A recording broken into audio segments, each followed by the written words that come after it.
All right, guys. Hello and welcome back to Anything Liverpool. We are live to discuss all things Liverpool, and there is a lot to discuss. A behemoth of a weekend, a phenomenal start to the Premier League season. So many different headlines we could grab onto, whether it's Ekatiké's debut, whether it's Wirtz's underrated performance, in my opinion, whether it's the gay transfers, whether it's Isak.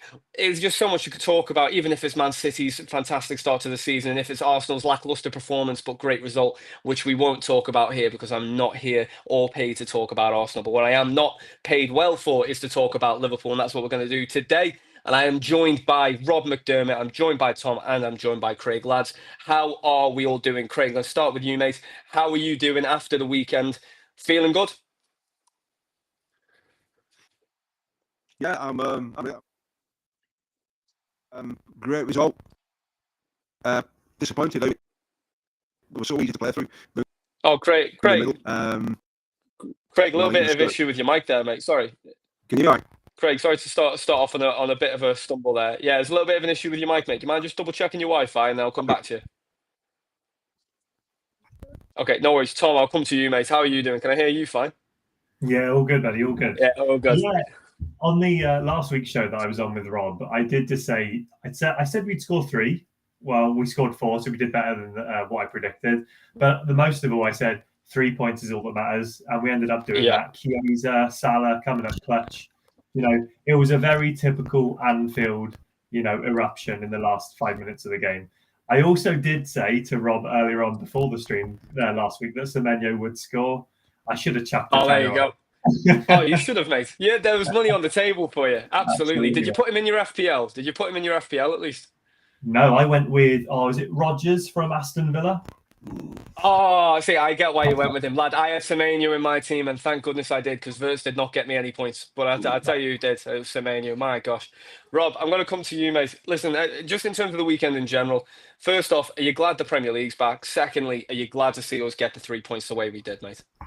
Oh man, I'm absolutely thrilled to have the Premier League back. What did we have? 79, 80 days without football? That's very boring. Even to not have a decent international kind of a break. I know you had that Super Cup or whatever it was in America, but I didn't really care about that. So it's good to have the natural form of football back in the Premier League. And obviously, yeah, look, us getting 3 points is amazing.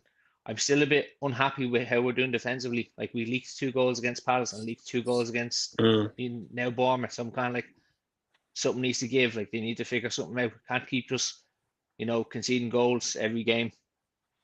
Yeah, I mean, listen, the defensive performance, it was kind of reminded me, and all of us will remember this. Do you remember under Brendan Rodgers when we had the front three of Sterling, Suarez, Sturridge, and you just kind of felt like we'd outscore everybody, but then you'd look at the back and it was like 4 centre-backs or Flanagan or Moreno, and you just kind of, there was a panic in you anytime we lost possession of the ball, and that's kind of what it felt like. Now, listen, by no means do I think Kirkes is Moreno, no means do I think Frimpong is Flanagan, but the performance, there was a little bit of nerves there, I think, as a Liverpool fan after Palace and that. Craig, are you back with us, mate? Are we back? Can you hear me all right, guys? Can you hear me okay? I can. There's a little bit of a lag, but we're going to work with it, Craig. I'm going to ask you, mate, yeah, I can hear you okay. There's a little bit of a lag, so there's going to be a bit of crossover, but we're going to work with it. It's going to be fine. I just want you to talk to me first and foremost. Chiesa's winner, right? Where were you? What was your reaction? What was your feeling? Did you run around and celebrate like you scored the goal yourself? I'll tell you what, the years ago, I think I've watched it about half a dozen times now because I have so much wanted this fella to succeed at Liverpool. I mean, I follow Italian football anyway, and if you look back at the Euros 3 years ago for Italy, he was absolutely outstanding, and he was worth 80 million. And then, unfortunately for him, he got that ACL injury. I mean, all he bad there with Virgil, and then he's had a few little niggles. Now, whether any sort of fancies or not, I don't know, but he can't do any more than what he did. I mean, I'll tell you what an half volley that was. And Jimmy Carragher said, no, he's not hit it right. And then he looked at it again and thought, well, he corrected himself. But I'll tell you what, I mean, the noise, I've not heard anything that's one. I mean, right. I think we're having a bit of an issue there with his connection. I don't know about you guys. Could you hear him coming in and out a bit there? Yeah, it was a bit lag No, though. yeah, it was a bit like, so I guess we'll just be us three for a minute until it gets sorted. But it's all right. Just three gorgeous lads, just cracking on talking about football. That's all it's about. All right, listen. Either one of you take this next one. You know, with the way the weekend went, you think City picked up points, Arsenal picked up points, Liverpool did, Chelsea didn't. It was kind of what you predicted for the most parts with the result, wasn't it? So, looking forward, we know that the next couple of games you have Newcastle, you have Arsenal. What are your major concerns specifically? What sticks out for you as something that you are concerned about, and what can be done to rectify it? Either one of you jump in here. Okay, you okay for me to take this one, Rob? Yeah, absolutely, buddy. Go on ahead. Yeah. So there's no denying that with all of the things that are going on at the moment with Isak, that when we go to St James's Park on Monday night, I believe, we know it's going to be toxic. We know it's going to be hostile. We know that Eddie Howe's going to get all of their team well up for it. I mean, we've seen Bruno Guimaraes. We've seen Joe Linton posting a lot on Instagram. We know that those two like to dominate the midfield. And it's good that we've got Gravenberch back, but obviously we've got a McAllister who, from the eye test of what I saw, he's still not 100% fit. We've got Florian Wirtz.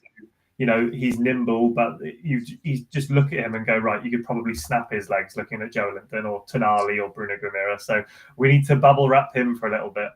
But my initial thoughts on it next week is that because it's going to be so hostile, we're just going to have to really look after the ball in possession, really quiet down the crowd, keeping the ball, keep it moving, and just playing with our heads on. But, you know, play the match, don't play the occasion.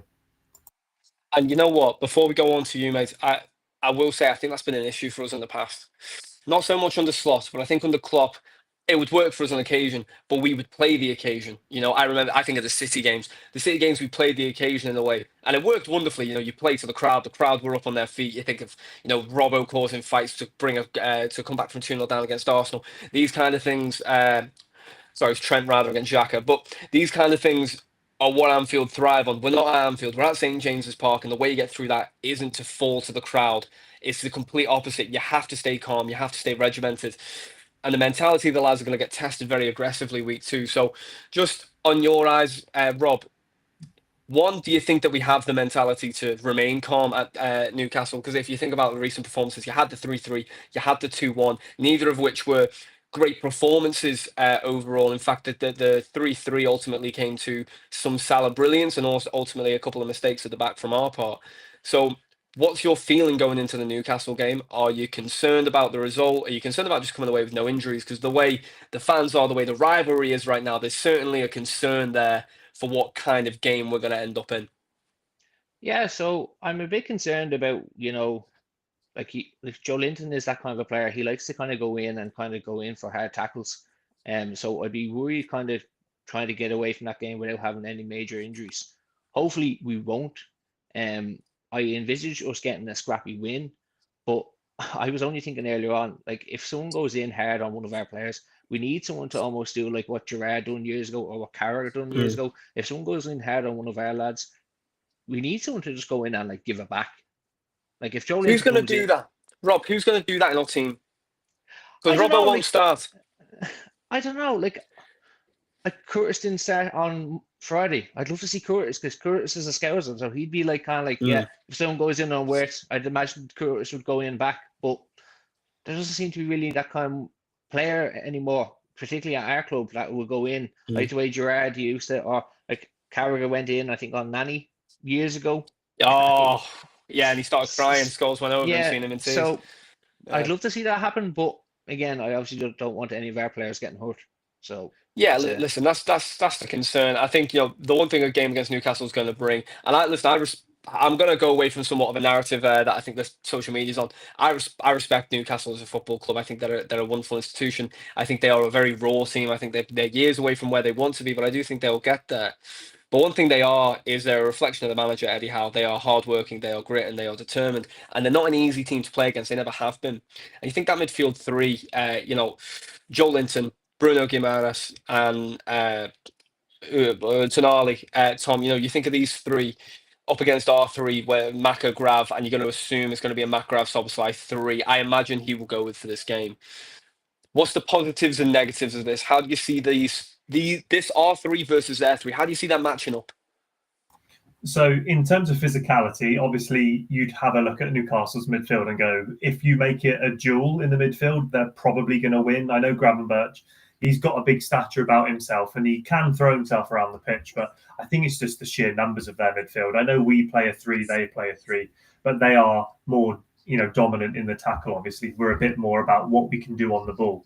So as I said at the start, I think just being smart with the ball, using the players around us, all fighting for each other. I do agree with you. Like, as much as we want to see Wirtz play, we probably will need someone like a Szoboszlai. I know he's not as good on the ball, but he is a runner. He is someone who will track back. I'm not saying Wirtz doesn't, but Szoboszlai is a bit more proven, if that's the right word to say. I know that Salah in his speech last night was asked, is this team better than last year's team? And his first word was, well, no. It's not. They've said that a lot of players that have come in that are new this year. So these kind of fixtures that, like your Newcastle's away, like the Arsenal coming up, I do think Slot probably will look to use the players that he's used last year. I know obviously Slot's only been here for a year, so he's had 12 months to look at and go, right, who can I trust in these, big challenges?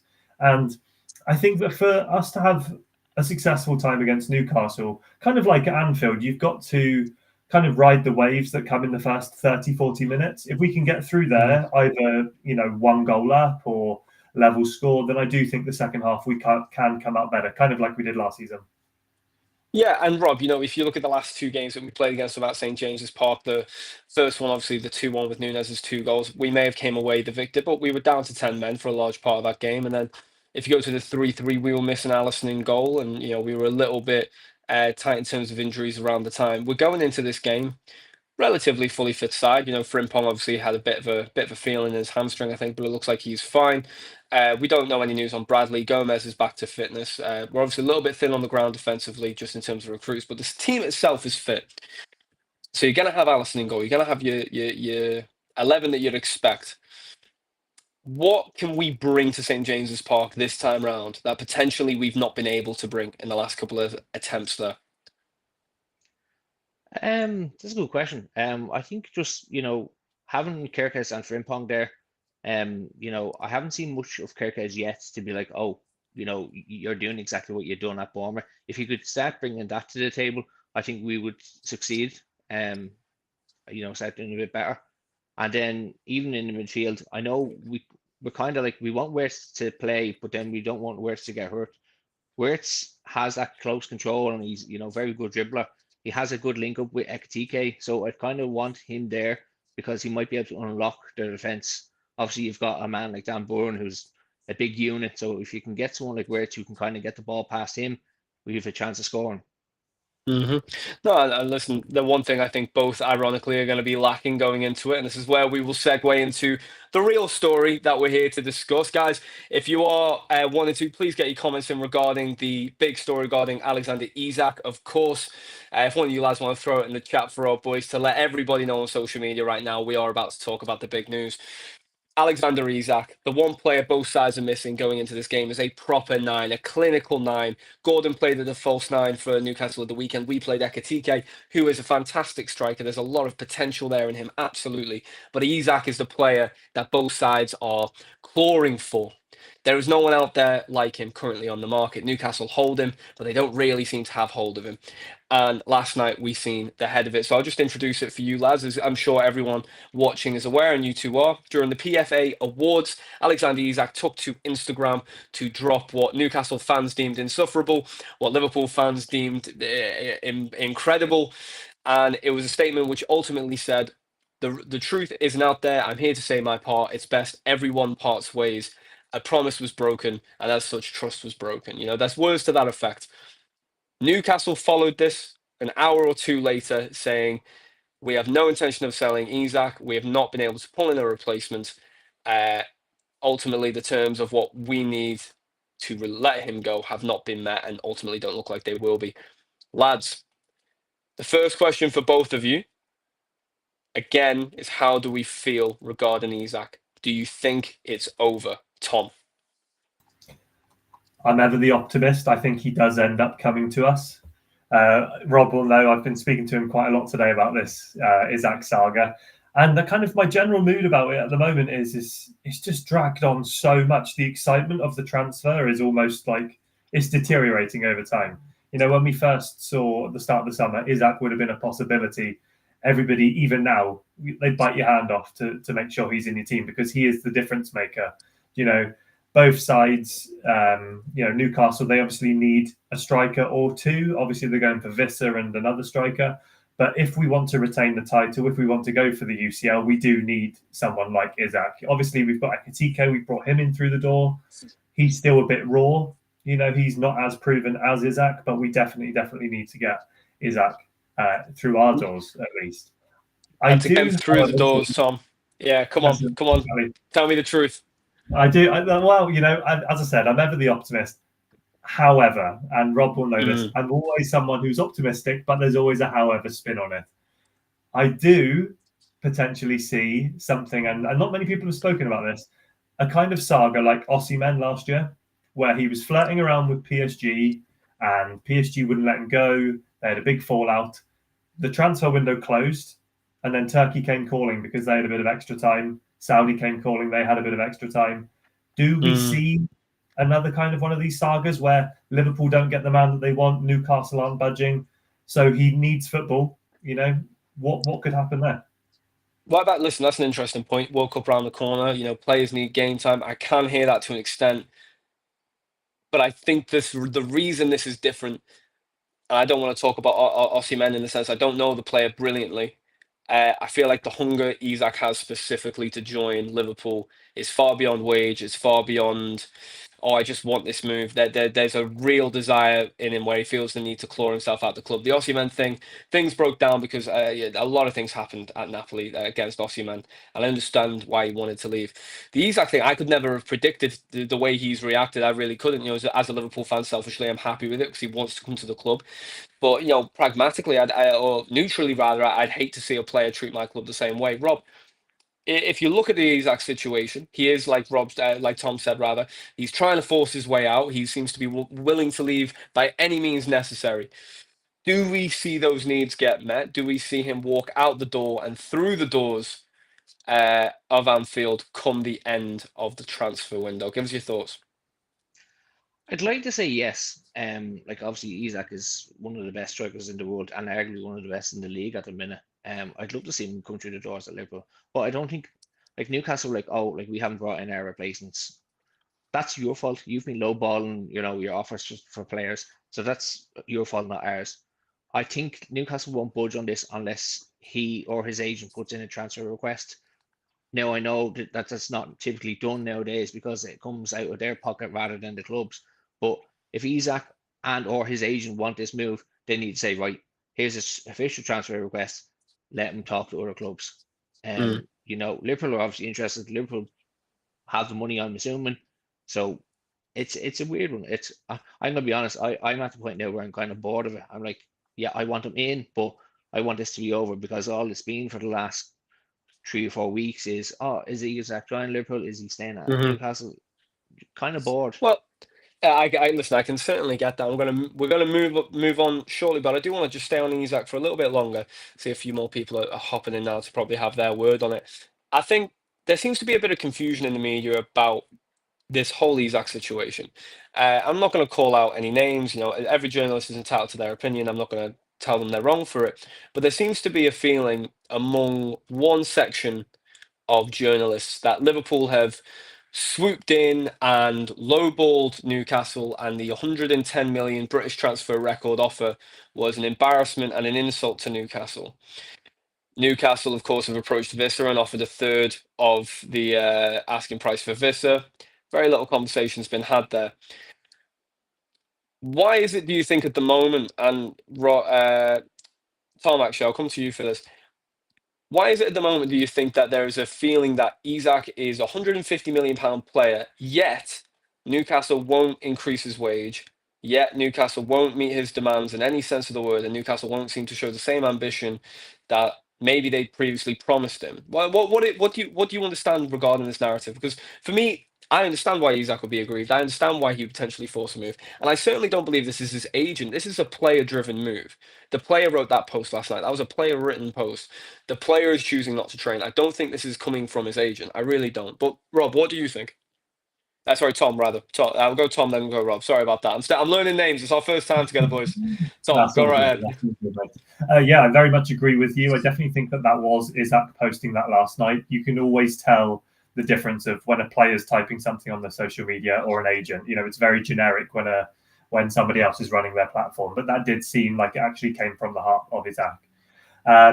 I definitely think that, it is really, really messy. We've seen before, obviously, Liverpool had to kind of come to terms with our own loss of Coutinho. I think it was like 130 mil. It ended up being to Barcelona. And although he was saying he had like back issues, we came to terms with, look, this is definitely a player who wants to move on to their next step that they believe is the next step in their career. And Isak is definitely at that point now. What is he, 26 years old? And he's won a Carabao Cup. He's won a Carabao Cup with Newcastle this year. He's got a small taste of what a trophy tastes like.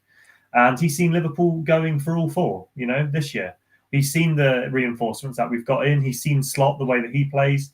He's seen, obviously, I don't know what your guys' thoughts are, but there's a lot about Van Dijk talking to Isak at the end of the Carabao Cup. So whether I've certainly seen that. They all talk. I feel like maybe that might be falling into a little bit of fantasy there. Maybe not. Maybe that was a word said. We certainly had a lot of fun with it when that first happened, didn't we? 100%. But like you've said, it can be seen as double standards from Newcastle fans here. I know that I've got a couple of Newcastle friends, and they feel like the 25 plus 5 mil bid for Vissa is more than fair. But obviously, they're all saying from their point that Brentford have upped their price. Well, if you know that Isak's not going to be playing for your team next year, from Brentford's point of view, they know that they're going to be having some form of money come in. So, yeah, that's naturally how the market goes. It's natural supply and demand. Mm-hmm. I do have a feeling that Newcastle will get the Vissa deal over the line. I know he's done something similar. He's actually blacked out his social media, hasn't he? And he's taken away all the photos. So, he's spoken without speaking, if that makes sense. He's taken all the links to Brentford away. In terms of where I see it go now, I think Newcastle do sign Vissa. I think that they're going to probably see a bit more movement on Isak next week, funnily enough, after we've had our match against them. And I don't know, how do you guys feel about a second striker? Because supposedly the Vissa is a Callum Wilson replacement. And I do believe that to a certain extent, because obviously they're in the Champions League. They're going to need greater depth. But what other strikers are there available? Obviously, I still put ourselves above Newcastle in terms of where we are in the market. So someone who they might be linked with wouldn't be as good for us. Well, I think Owen's made a wonderful point here. I'm going to read out for come on to Rob. Shout out Owen, by the way, guys. If you are watching the stream, please make sure you like, please share, share it about. We're all broke. It's the best form of sharing. Share with a friend, family member, enemy, hairdresser, barber, dog, whoever it is. We'd appreciate it all the same. Owen Elson says, Brentford asking for 60 million for a 27-year-old with 1 year left on his contract is outrageous in fairness. I won't read your next comment because unfortunately, Owen, I can't swear, nor can I share it. But I do agree with your sentiment, Owen. Rob, he's got a fair point. 60 million is somewhat outrageous for a lad in the last year of his contract. 150 million for Isak, is that a fair fee? Is that a fee that Liverpool should look to pay? Or do you think Liverpool should be staunch in their approach and maybe only go as far as 120, which I'm saying that as if that's a modest number, but it's certainly not, is it? I think what the problem is now in modern football is like you're not going to get players like Isak for a small amount of money. They've seen like what we've spent on Wirtz. You've seen what other clubs over the years have spent on your Neymars, your Mbappes, and all this sort of stuff. You're not going to get Isak for cheap. If Brentford are looking for 70 mil for Wissa, like they obviously want the money to try and recuperate that and put it somewhere else. They've already lost in Bremo, so if they lose, two of their bigger out-attacking players, then yeah, they're going to want to make some money so they can put the money elsewhere. Newcastle, like, if you get offered for 130 million, like 130 million, it's not as low as 110. Apparently, that's a low amount of money, but it's not your 150. We're kind of meeting in the middle. I think they should just say, right, take the 130 or whatever the hypothetical figure would be, and say, right, we'll move on. We'll go get players who want to be there, and Liverpool will have their man. Right. Well, I can welcome the return of our boy. He's back. He's back, and he's focused, and he's ready to talk. He's ready to talk about Alexander Isak. Craig, how are we, brother? I'm all right. Just a bit disappointed that I've missed the start of all this. You have not missed a thing. I'll catch you up quickly. We all agree 150 mils ridiculous. We're all optimistic a little bit for the most part. We haven't said too much, mate. We've been waiting for you. So come on. I'll ask you the same question I've asked the other two. What are your thoughts? Just going back to what you asked regarding the move. Years ago, if he doesn't stay at Liverpool now after that, then I don't know what we do. To be fair, but but I don't know if you can talk to me about Isak, Craig. But, right, I can hear you. There's just still a slight delay, but don't worry, we'll work through it. Talking about Isak, I mean, he's pulled the pin out of the hand grenade for me with this last night. And I think the longer he stays at Newcastle, the worse it's going to get. It's like going back to your ex-girlfriend. I think the only way that this can end is that Liverpool go back in after Monday night with 130 million plus 20 million in add-ons. That's the 150 they're asking for. And it's ciao, see you later. Well, Craig, I'd ask, do you see Liverpool paying that fee, 150 million? Do you feel like that is a bit steep for a player that now seems ultimately completely devoid of any emotion towards Newcastle? Right. Well, you only get what you pay for in life, don't you? So if we don't sign him, somebody else will. We've been here before. We've had our fingers burned. You know, I mean, the Liverpool are getting slated for this or what? But they're trying to slate us for it. But did Anthony Gordon not do the same at Everton? Visser's doing the same at Brentford. Harry Kane did it at Spurs. Gorkarez did it before he went to Arsenal. So it's not unusual what Ballers are doing now. He's not. Let me put it this way: if you go to work to happy in your job and you want to move, there's nothing worse than going to work knowing that you don't want to be there. So what do you do? Yeah, but it's not bad when you're getting paid 160 grand a week, Craig. I feel like I could push through. Right. So I mean, I can't see in any way, shape, or form Isak playing for Newcastle again. I just can't see it because the fans have turned against him. There's too much. Craig, I'll pass it. That's a good thought, actually. I want to stay on that for a moment. As my TV has randomly got a life of its own and started opening up apps behind me. Clearly, it just wants to put on the new Alien show. But Tom, Rob, I'll come to both of you two for that because Craig's made a very good point.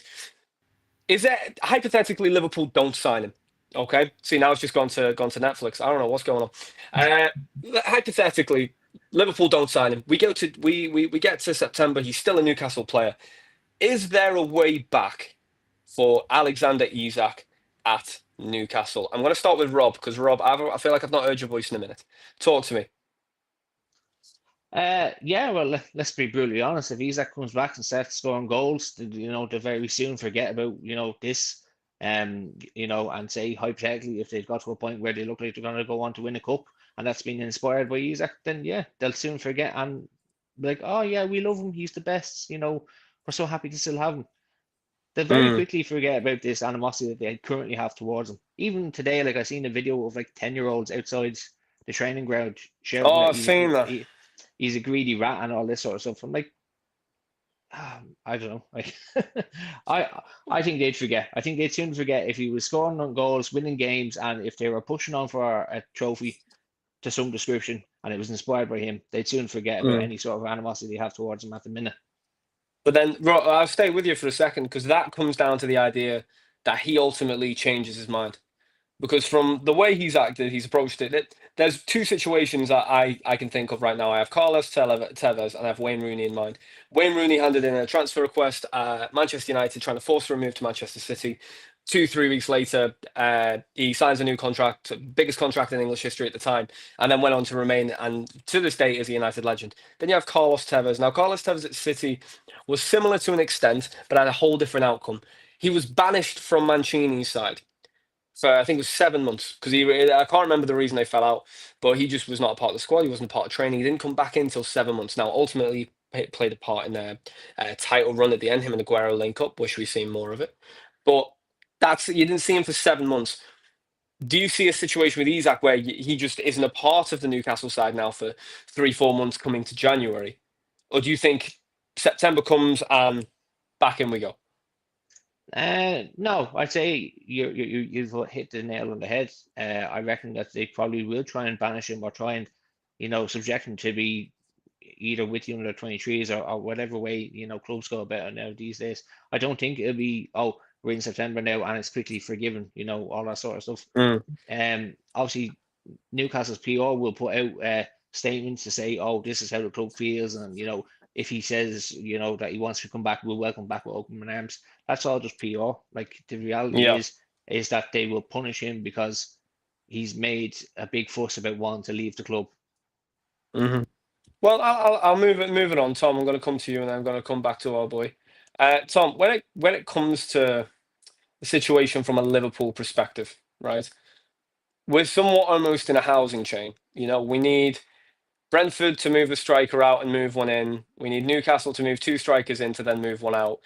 2 weeks away from the deadline. Let's just hypothetically, for this conversation now, say Isak doesn't happen by the deadline. What do Liverpool need to do? So we're going to move on, guys. We are going to move on from the Isak talk. And we're going to talk about the window more in general now. Coming near the end of the window, what do Liverpool need to do?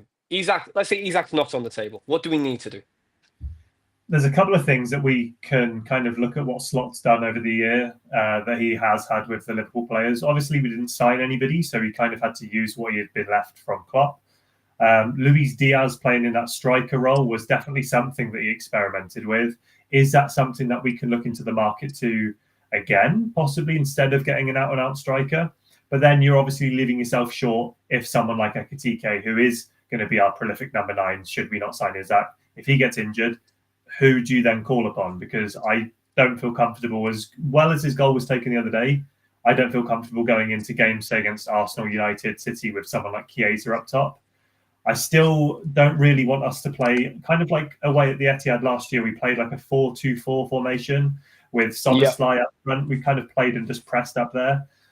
Some games it can work where the game is a bit more open, but we do need someone to put that ball in the back of the net at the end of the day. As good as Salah is, we cannot rely on him. Obviously, he's off to AFCON in his, January, December time? End of December, start of Jan. Yeah, so he will be missing a couple of games. I know that we're looking at possibly pushing Frimpong up there. Hopefully, Chiesa can have a bit of a stint in the team. But I know that there has been links to players like Barcola. There is one that I was looking up before, and he's had a lot of time. He grew up in England, and he was in the Arsenal development. I know he had a bit of time in the Chelsea as well. He plays for Monaco. I think he's Norwegian striker. I can't remember his name. That's it, yeah. You look at my pronunciation, goodness gracious me. But that's the lad I was on about. Thank God Rob's here. That's it. But I know in the 7 games that he played for them, he scored 10 in his first 7, including 3 hat-tricks, which has never happened in the French league. So I know that I'm only mentioning that name because although he's just signed a contract with them in December, we know that historically anyway, Liverpool have gone by data. We've kind of always looked for that rough diamond who we can kind of develop into that next kind of player. So that's kind of why I've looked that way. But obviously, are we looking at something different now? We've never really gone into the market, especially before this summer, and gone, there's 100 mil for this player, there's 70, 80 for this player. So we are in kind of foreign territory here. We don't really know what. That's where this window is different. Rodrigo, Rob, I'm going to come to you about Rodrigo. I'm going to go to Craig first. Craig, hypothetically, Isak is off the table, right? We're going to go with the idea that he is unattainable. Newcastle refuse to let him go because they can't find a replacement. What do Liverpool do in the market with the last 2 weeks? This is my only concern. I don't think they'll spend any money. I think they'll wait until January. I mean, I'm not going to disagree with what Tom said about Chiesa. I think he didn't have a pre-season last year. But if you look at how he trains, how he put himself about against at Wembley in the League Cup, I was surprised he didn't come on in the Charity Shield, to be fair, against Palace. That stunned me, because when he took Ekitike off, we were toothless up front. What about Jadon Danns? Yeah. Nobody's even mentioning him. Mm. Or two again, he's tonight. And if you're young enough, you're good enough. You keep banging on about Rion Gamora. You know what he can do on the flanks. So if Gamore's good enough, then why isn't Jaden Dance? Yeah. You know, I've seen a name bandied about today, but I'm sorry, I'm not having it. Absolutely not. Julian Alvarez. He doesn't want to come back to the UK. Yeah. So forget it. That's fact. Yeah, that's been said Forget multiple it. times by him, didn't he? He didn't like the weather in the UK. It's one of the reasons why he left.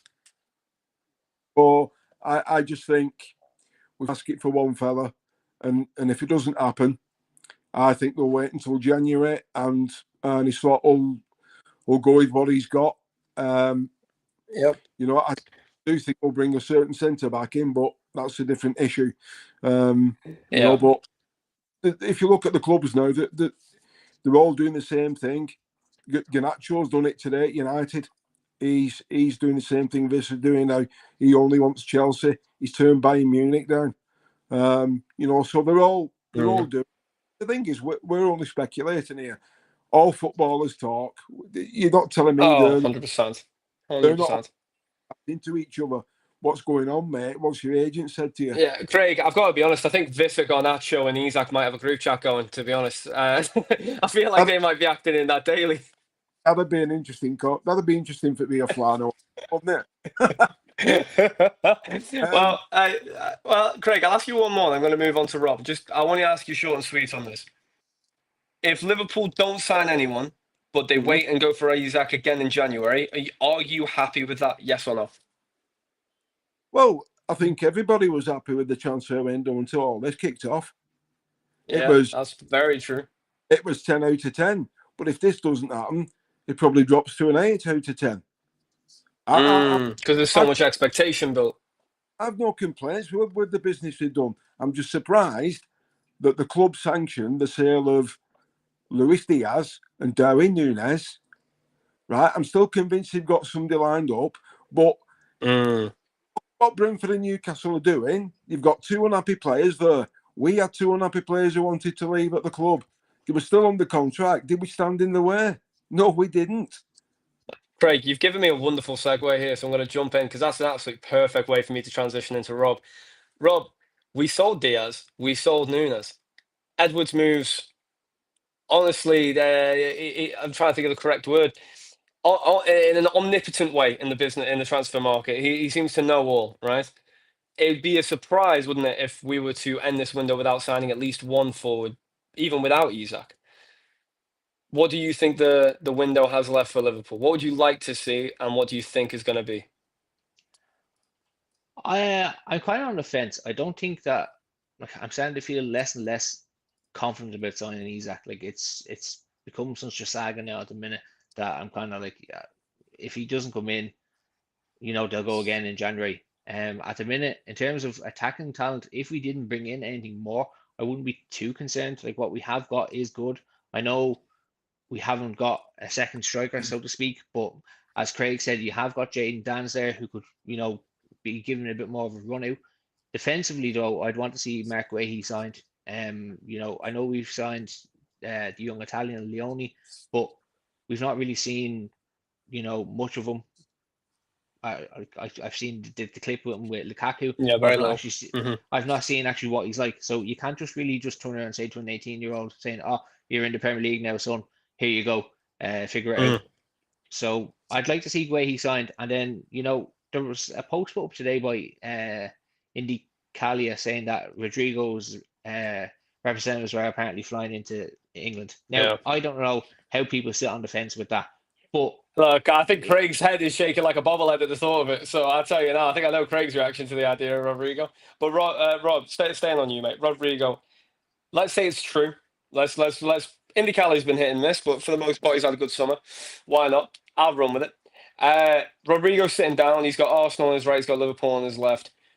Which one is he choosing? And would you want him to choose Liverpool? If so, why? Oh, if he had any sort of brain cells, he'd choose Liverpool. We've won a league, you know, we've won trophies. We've shown historically that we're in a better position than Arsenal are at the minute. Arsenal are a very good club, but they've come second. I don't know how many times at this stage. We've won the league. So if he was wanting to win stuff, he would come to Liverpool. And would I want him? Yes, he's a very versatile player that can play across the front three. He has shown multiple times in the Champions League that he can play in the big games. He can score. So yeah, I'd take a punt on Would him. you would you say you take your punts? What price are we talking about? There's only so much. I mean, listen, our net spend right now, I believe, is 110, which is obviously far below the threshold for us. We're more than comfortable.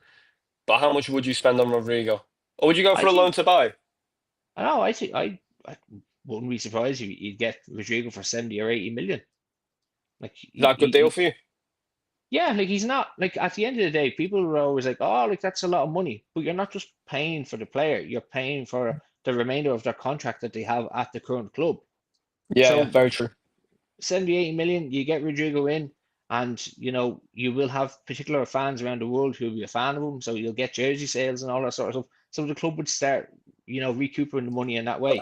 Oh, Rob, don't get me wrong. I'm not against it. In fact, if you go through my timeline, I'm actually a big advocate for Rodrigo. I think he's a fantastic player who's actually performed better on the left than he has on the right in his career at Madrid. He's only played only a handful of games on the left compared to the right, but he's a lot more impactful on there.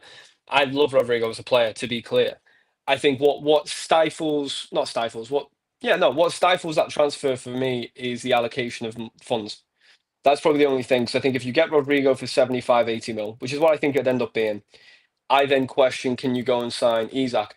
Now, there's obviously the case of maybe Isak's price comes down come January or even come the end of the year, depending on how that all plays out. So I don't know. Maybe there could be something in the pipeline there where you get Rodrigo now for 70 and you get Isak for 90. If everything went to plan, who knows? But I don't know. I think it's an interesting one to ponder. I like Craig's thought as well regarding Jane Dan's. Tom, I'm going to come to you and we're going to wrap it up and then we're going to move on to the final segment of our wonderful show. You've got Rodrigo. Let's say you're still looking for a striker. Maybe you don't get Rodrigo. Who knows? You still need a striker all the same. Jaden Dance, Craig mentioned him, and I actually do think it's important to highlight him. We've got a good academy. We have Rio, we have Trey, we have Jaden. How big a role do you think they're going to end up playing? Because when you look at squad depth right now, we don't have too much going on. Rob mentioned Leone. Leone's a fantastic young centre-back. He'd be our fourth choice at the moment. Rio's our second choice left winger. Leone's our fifth, sixth choice central midfielder. So these are three very young lads that could end up playing quite a big role. How big a role would you want them to play and what kind of impact do you expect them to have this season?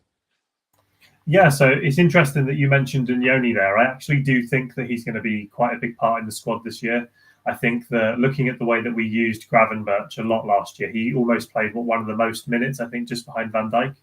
So I think that Inyoni will naturally be the number 6 / the number 8 moving forward. And what better players to learn from than Gravenberch, Szoboszlai, McAllister, in the midfield under slot system. You mentioned Jayden Danzer. I know Craig mentioned him earlier. I'm all for giving youth a chance. I mean, that's the whole point of having an academy, isn't it? If they don't play for us, then we can sell them on very handsomely. Look at Ben Doak, 25 million to Bournemouth. Incredible. Unbelievable. Fantastic, because he only made 9-10 appearances for us anyway. Yeah. So there's two sides to look at it if you're an academy player. If you don't make it, you can look at our track record. We move players on to very good clubs. I don't really think Jayden Danz is ready yet. What does he need to be able to get ready for that role? It would have to be a loan move, wouldn't it? He went out on loan to Sunderland last year, but then I think he got injured just as he signed for them.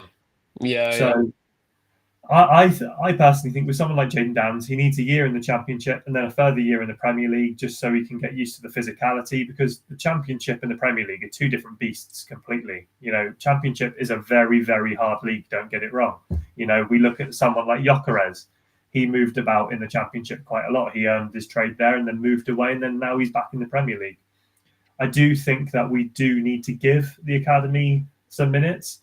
Do you know what? If we don't sign Isak, maybe we will have to use Jayden Danz, because if Ekitike gets injured and Chiesa, we know that he's fantastic when he can play, but he's an injury prone as well.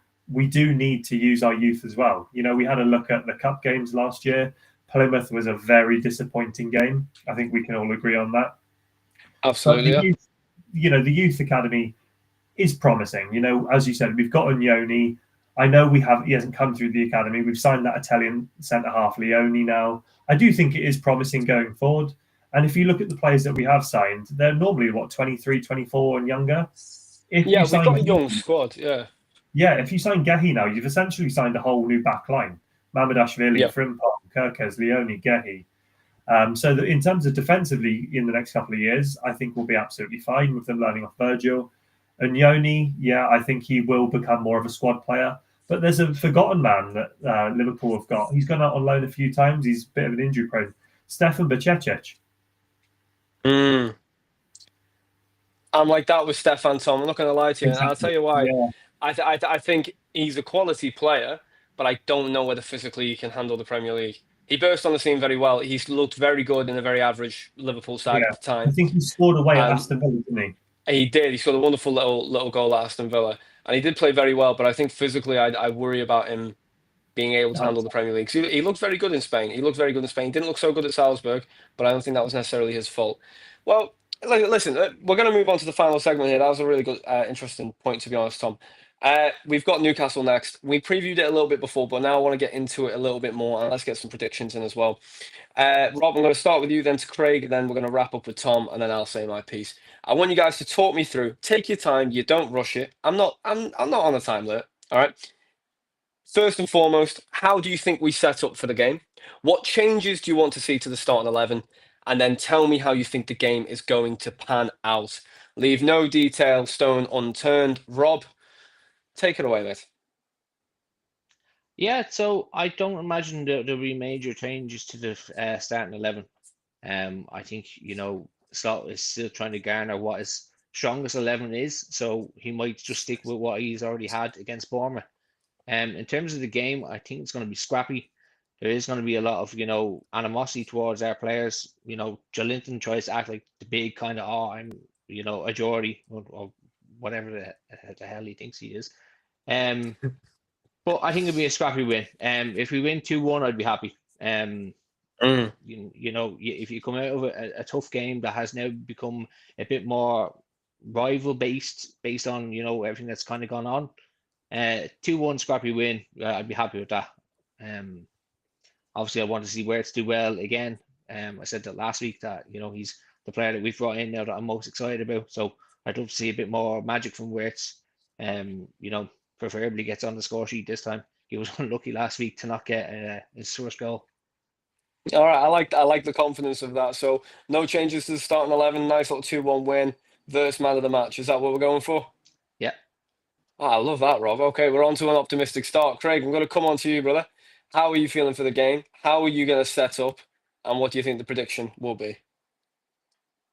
Well, I can't wait for Monday night, to be honest with you, because it's going to be absolutely volatile. If it was, I've been to St James's. You're up in the gods, so they want you out the way anyhow, so you're not seen. The travelling cop always make themselves heard anyhow. But with what's happened this week, it's going to be absolutely volatile. I think the back four will be the same. I'm a little bit concerned with Kirkes. He needs just to calm down a little bit.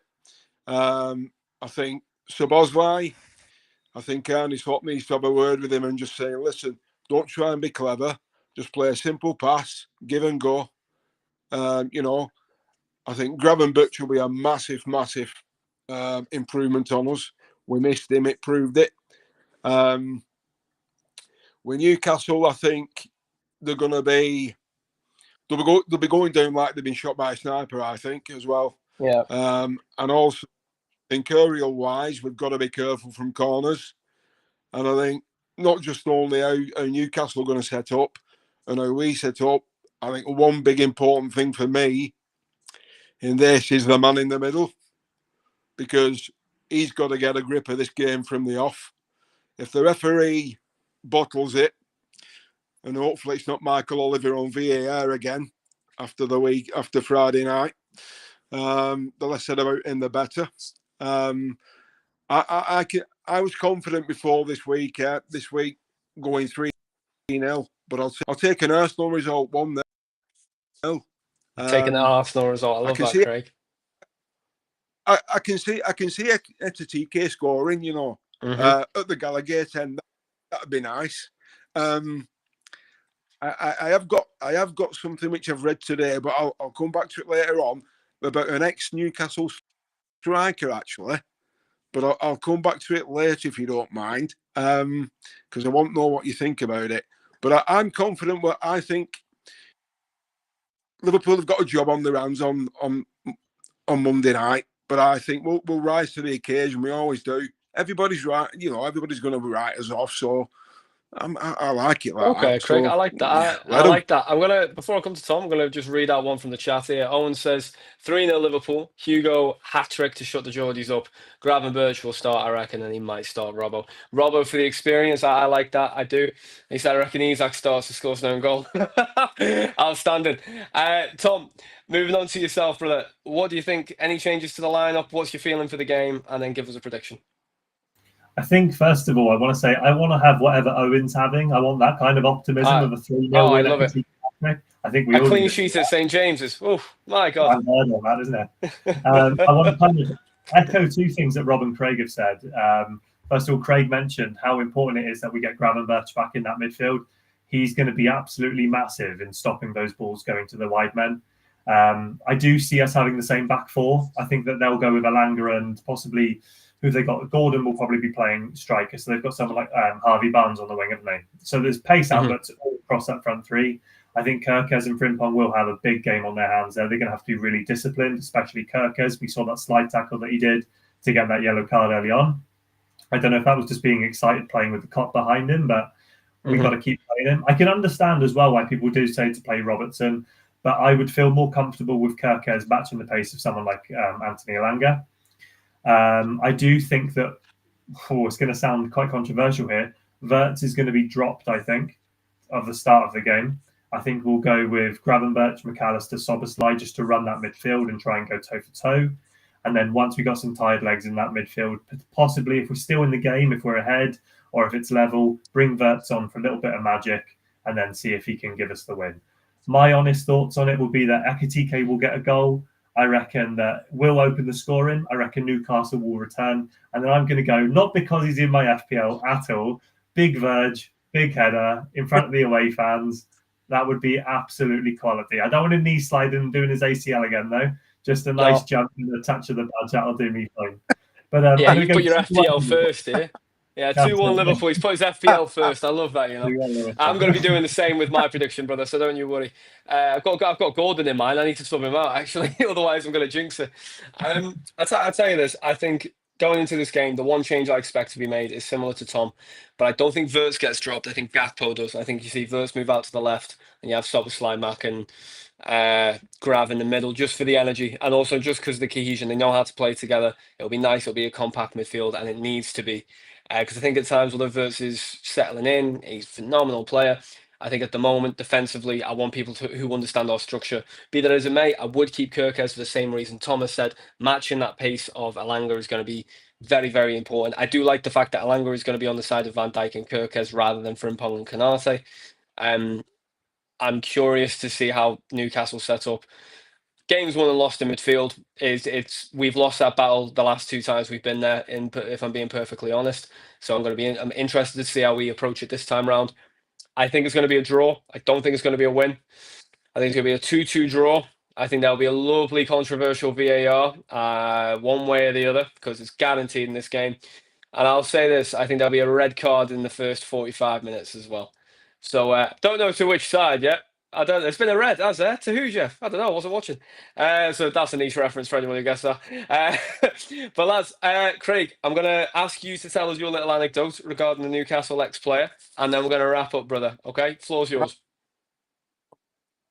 Right, there's a certain Newcastle striker. Now they're all banging on about Isak being under contract for 3 years. There's a certain Newcastle striker who played for. They were a championship club and he won the Premier League with them. He signed a 5-year contract. I already know what you're on about, Craig. Go on. And a year later, he signed for Newcastle. Now, he's had his say on this situation. Now, last year, he said, I don't understand why Liverpool fans are booing Trent. After the services give them, he can do what he likes. Giving it to Shearer. No, his fans come out and had his own man's business. He's come out and defended him. There is an irony to it. I think Is his bodyguard, to be fair. But Craig, I tell you this, I hear yeah, where you're I mean- coming from. I do think they're different situations because I think the way what's annoying Shearer, because I agree with this, by the way, but I think what's annoying Shearer is like Trent left on a free, ran his contract down, didn't make any issues in training. He kept it all behind the scenes. I think he hates how it's playing out publicly for Isak, but I absolutely hear where you're coming from there, Craig. But Craig, we're going to wrap it up there. Tom, Rob, thank you, lads, for joining us. We had over 6,500 people join us throughout the show, which is absolutely outstanding. As I was saying, guys, we're all broke, so the best way to share this is by word of mouth to a friend, family, stranger, whoever it may be. We really do appreciate it. Make sure you subscribe, turn the notification bell on. And as always, thank you guys for joining. I'll see you guys later.